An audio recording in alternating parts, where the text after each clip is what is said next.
ഇന്നത്തെ സിനിമ വാർത്തകളിലേക്ക് ഇവർക്കും സ്വാഗതം. ഓണചിത്രങ്ങൾക്ക് ശേഷം മോളിവുഡിലെ അടുത്ത പ്രധാനപ്പെട്ട റിലീസായിട്ട് തിയേറ്ററുകളിലേക്ക് എത്തുന്ന മലയാളം സിനിമയാണല്ലോ ബോഗെയിൻവില്ല. അമൽ നീരദിന്റെ സംവിധാനത്തിൽ കുഞ്ചാക്കോ ബോബൻ, ഫഹദ് ഫാസിൽ, ജ്യോതിർമയി തുടങ്ങിയവരൊക്കെ അഭിനയിക്കുന്ന സിനിമയുടെ റിലീസ് തീയതി ഇന്ന് പ്രഖ്യാപിച്ചിരിക്കുകയാണ്. അത് പ്രകാരം ഒക്ടോബർ 17 സിനിമയുടെ റിലീസ് നീട്ടിയിരിക്കുകയാണ്. നേരത്തെ ഒക്ടോബർ 10 ചാർട്ട് ചെയ്ത സിനിമയായിരുന്നു ബോഗെയിൻവില്ല എങ്കിൽ പോലും ഒരേ സമയം രണ്ട് ഫഹദ് ഭാഗമായ സിനിമകൾ തിയേറ്ററുകളിൽ വേണ്ട എന്നാണ് ഏറെ പ്രവർത്തകരുടെ തീരുമാനമാകും പുതിയ തീരുമാനത്തിന് കാരണം. ഇതിനിടയിൽ സുഷിന്റെ സ്തുതിഗാനം ചിത്രത്തിന്റെ പ്രൊമോ വീഡിയോ ഗാനമായിട്ട് ഇന്നലെ വന്നിരിക്കുകയാണ്. 1 മില്യണിലധികം യൂട്യൂബ് വ്യൂവേഴ്സും നേടിയെടുത്തിരിക്കുകയാണ്. ബോഗെയിൻവില്ല എന്ന സിനിമയുടെ റിലീസ് മാറ്റത്തോടെ ഏറ്റവും മികച്ച ഒരു റിലീസ് ലഭ്യമാകുന്നത് ഫഹദ് തന്നെ ഭാഗമായ രജനികാന്ത് നായകനായി എത്തുന്ന വേട്ടയ്യൻ എന്ന സിനിമയ്ക്കാണ് എന്ന കാര്യത്തിൽ ഒരു സംശയവും വേണ്ട. ഒക്ടോബർ 10 പൂജ പ്രമാണിച്ച് തിയേറ്ററുകളിലേക്ക് എത്തുന്ന സിനിമയ്ക്ക് പൂജ അവധി ദിവസങ്ങൾ ഉൾപ്പെടെ ഇതോടെ സോളോ റിലീസായിട്ട് ലഭ്യമാകുകയാണ്. മഞ്ജു വാര്യർ, അമിതാഭ് ബച്ചൻ തുടങ്ങിയവരെല്ലാം തന്നെ രജനി ചിത്രത്തിൽ ജ്ഞാനവേൽ സംവിധാനം ചെയ്യുന്ന സിനിമയിൽ അഭിനയിക്കുന്നു.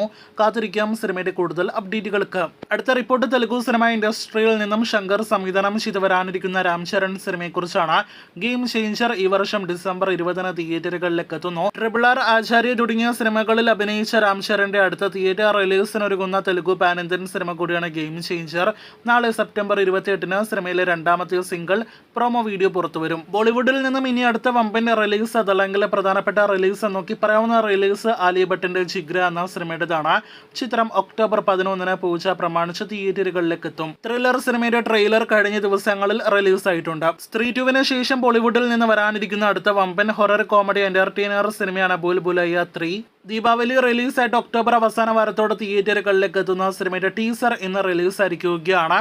കാർത്തിക് ആര്യൻ, വിദ്യാ ബാലൻ തുടങ്ങിയവരൊക്കെ സിനിമയിൽ അഭിനയിക്കുന്നു. ചിത്രത്തിന് സ്ത്രീ 2 അതേ പാതയിൽ വലിയ വരവേൽപ്പ് ലഭ്യമാകുമോ എന്ന് നാം ഉറ്റുനോക്കുന്നു. കാത്തിരിക്കൂ സിനിമയുടെ കൂടുതൽ അപ്ഡേറ്റുകൾക്ക്. ലാലേട്ടന്റെ നായകനാക്കി പൃഥ്വിരാജ് സംവിധാനം ചെയ്യുന്ന എമ്പുരാൻ എന്ന സിനിമയുടെ ഷൂട്ടിംഗ് ദിവസങ്ങൾ ഇന്നത്തോടെ 100 ദിവസങ്ങൾ പിന്നിട്ടിരിക്കുകയാണ്. ഇപ്പോൾ എമ്പുരാൻ എന്ന സിനിമയുടെ ചിത്രീകരണം ഗുജറാത്തിൽ നടക്കുകയാണ്. അടുത്ത ഒരാഴ്ച കൂടി ഗുജറാത്തിൽ സിനിമയ്ക്ക് ഷെഡ്യൂളുണ്ട്. ശേഷം ഹൈദരാബാദിലും കേരളത്തിന് പുറത്തെ മറ്റ് സംസ്ഥാനങ്ങളിലും ചിത്രീകരിക്കുന്ന എമ്പുരാൻ വിദേശത്തും ഷൂട്ടിംഗ് ബാക്കിയുണ്ട്. ഈ വർഷം അവസാനത്തോടെ സിനിമയുടെ മുഴുവൻ ചിത്രീകരണം പൂർത്തിയാക്കും. ഇതിനിടയിൽ സിനിമയുടെ സംഗീതജ്ഞൻ കൂടിയായ മ്യൂസിക് ഡയറക്ടർ ദീപക് ദേവ് സിനിമയെക്കുറിച്ച് പറയുന്ന ഏറ്റവും പുതിയ ആകാംക്ഷഭരിതമായ വാക്കുകൾ സോഷ്യൽ മീഡിയയിൽ ഇന്ന് തരംഗമായി മാറിക്കൊണ്ടിരിക്കുകയാണ്. എമ്പുരാന്റെ റിലീസിന് ഇനി 6 മാസങ്ങൾ മാത്രം ബാക്കി. കാത്തിരിക്കൂ സിനിമയുടെ കൂടുതൽ വാർത്തകൾക്ക്.